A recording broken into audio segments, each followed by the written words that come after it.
Okay, so your computer's turned off. Lay it down on a firm surface, but leave it plugged in but turned off. That way you can earth yourself on the case to avoid a static shock to the card as you add it in. Always earth yourself regularly or hold onto the case with one hand while you insert static sensitive components with the other. So here's the TP-Link wireless card at 300N. So locate a free PCI slot down here.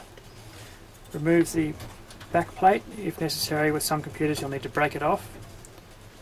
Slide the wireless card in.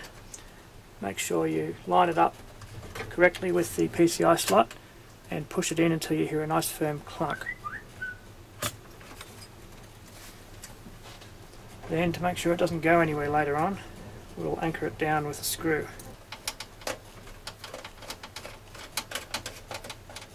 And on this case it has an additional safety clip. Clip that down. Now for installing the driver. So put the case back together, turn it up the right way, and power on your computer.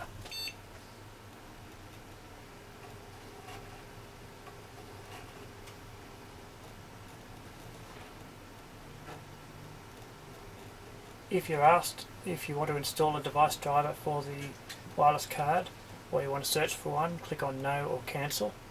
You want to install the one from the accompanying CD.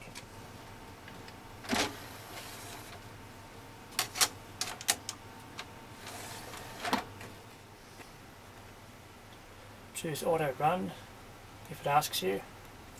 If it doesn't ask you, open File Manager and go to your CD drive and click on autorun.exe. If your computer asks any questions such as do you want to allow this program to make changes to your computer, you click on Yes, OK, Proceed or Continue. Now this time the driver we're looking for is this one here.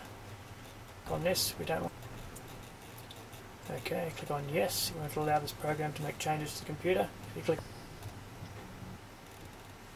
click on Next, install driver only, and then Next. And install. And if you'll notice down here, instead of a red X on the network icon, it's installing its driver. So we've now got, click on Finish, down to the bar, and find your wireless network or a wireless network you wish to connect to. The name of the network you want to connect to. Select Connect automatically, assuming you want to reconnect every time you're within range. Click on Connect, and then type in the security key. And OK.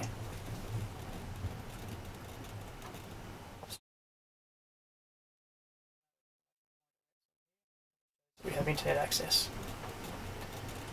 And that's all there is to it. Remove the CD and restart your computer.